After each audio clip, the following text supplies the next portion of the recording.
மெட்டல்ல இருக்காது, அது கரைசல்ல தான் உறுதி. கரைசல்ல அது அயனாக்கப்பட்டு 6 நீர் சேர்ந்தா தான் அது உறுதி. ஆகவே ஒரு கரைசலுக்குள்ள வச்சதான் என்ன செய்யும் அது இந்த நாகன் 2+ மாறும். அவன் கரைதல் தாக்கம் முன்னோக்கி நடக்கும். நாகன் 2+ ஆகும். இலத்திரன் ஆகும் போகும். ஸோ அந்த தாக்கம் முழுமையாக நடக்கணும்னா இங்க கரைசலணும் வேணும். அதுக்கு நாம நாகன் 2+ மின்பகுப்பு கரைசல் தான் வைக்கணும் இல்லை. எந்த ஒரு வெறும் நீரை கூட என்ன செய்யலாம் வைக்கலாம்.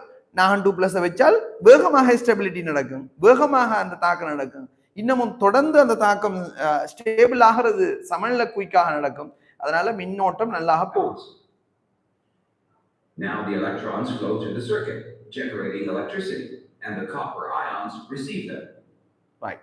Once received, the copper ions become atoms. இப்ப மூலகமாக மாறிடு. We need a copper metal bar. This unique arrangement will produce a voltage and electron flow. However, there is an issue. You might have noticed that in the course of this process, positive charges are accumulated on the left side and negative charges are accumulated on the right side. அப்ப இதுல ஒரு பிரச்சனை இருக்கு. இப்படி தொடர்ந்து நடந்தா என்ன பிரச்சனை? பாசிட்டிவ் எல்லாம் இங்கால வந்துட்டு நெகட்டிவ் எல்லாம் அங்க என்ன செஞ்சுட்டு பாசிட்டிவ் அங்கல குறைஞ்சிட்டு.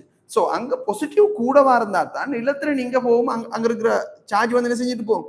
அப்ப போய் கொண்டிருக்கணும். அப்ப என்ன இங்க மைனஸ் கூடவா இருக்கணும், அங்க பிளஸ் கூடவா இருக்கணும். அப்பதான் மைனஸ் இங்க தள்ளி கொண்டிருக்கும், பிளஸ் அங்க வாங்கி கொண்டிருக்கும். ஆனா தொடர்ந்து நடந்துட்டு இருக்கக்குள்ள பிளஸ் எல்லாம் படிக்கிறதால பிளஸ் குறையுது, இங்க இலத்திரன் போறதால இலத்திரன் குறையுது. அதே நேரத்துல கரைசலுக்குள்ள கரைய 2+ என்ன செய்யுது கூடுது. ஆகவே வோல்டேஜ் இங்கால எதிர்க்க தொடங்கும், மைனஸ் என்ன செய்யும் இங்க இருந்து போறது எதிர்க்க தொடங்கும். அவங்க எதிர்க்க தொடங்கினால் ஒரு டைம்ல இலத்திரன் இங்க இருந்து என்ன செய்யாது போகாது. ஏன்னா இங்க இலத்திரனை இங்க இருக்கிற பிளஸ்லயா பிடிச்சி கவர்ந்து கொண்டிருக்கு, இங்க பிளஸ்லயா கூடிக்கொண்டிருக்கு. அங்க பிளஸ் குறைவதால பிளஸ் வந்து நேரழுத்தம் இலத்திரனை பிடிச்சி இழுக்கிற தன்மையினவா இருக்கும், குறைவா இருக்கும். அப்ப எலக்ட்ரோமோட்டிவ் ஃபோர்ஸ் வந்து மின்னியக்க விசை இங்க இருந்து இங்க போறது என்ன செய்ய போகுது குறைய போகுது. அப்ப தொடர்ந்து போன மின்னோட்டம் தொடர்ந்து போன இலத்திரன் பாய்ச்சல்ற வீதம் ஒரே மாதிரி இருக்காது. இப்படி ஒரு பிரச்சனை வரப்போகுது. இப்படி வச்சிருந்தோம். They block the journey of electrons. Here you can clearly see how the built up charges impede electron flow. அப்ப இங்க பாத்தீங்கன்னா இப்ப பிளஸ் வந்து இங்க எல்லாம் குறைஞ்சி பாருங்க, பிளஸ் முதல்ல இந்த பிரவுனா இருந்த பிளஸ் வந்து இப்ப குறைஞ்சிட்டு, இங்க பிளஸ் வந்து கூடிட்டு இந்த கலர்ல கிரே கலர்ல இருக்கிற பிளஸ் வந்து கூடிட்டு. சோ முதல்ல இங்க மைனஸ் இருந்து பிளஸ் இருக்கவும் தான் ஃப்ளோ மைனஸ் ஃப்ளோ இப்படி இருந்தது. ஆகவே இப்ப இங்க பிளஸ் கூடி இங்க பிளஸ் குறைஞ்சதால இந்த மைனஸ் ஃப்ளோ இருக்காது, மின்னோட்டம் அதே அளவுல போகாது.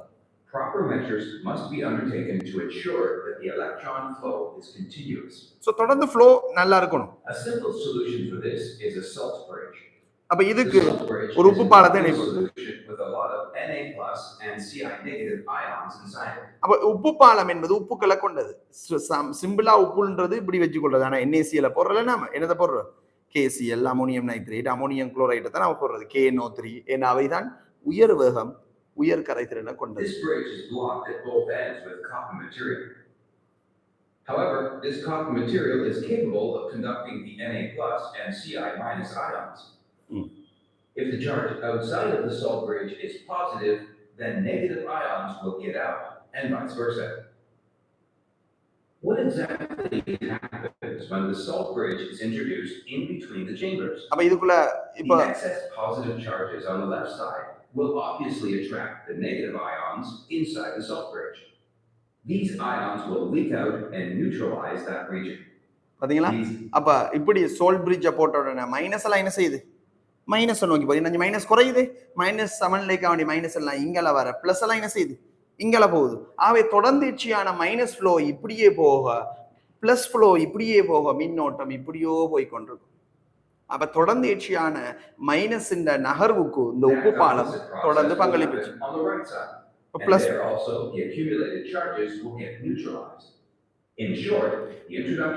அப்ப என்ன நடக்குது, இங்க குறைஞ்ச பிளஸ் இந்த Na+ ஈடு செய்யுது, இங்க குறைஞ்ச மைனஸ Cl- ஈடு செய்யுது. அப்ப இங்க ஒரே அளவு மைனஸ் இருக்க போகுது, ஒரே அளவு பிளஸ் இருக்க போகுது, ஒரே வீதத்துல மைனஸ் வந்து இலத்திரன் வந்து நகர்ந்து கொண்டு இருக்க போகுது. The voltage and electricity production sustainable. The cell we have just created is known as a galvanic or voltaic cell. You can observe that over time, the zinc metal bar erodes as it loses zinc ions, becoming thinner and thinner. The exact opposite happens on the copper plate side, which becomes thicker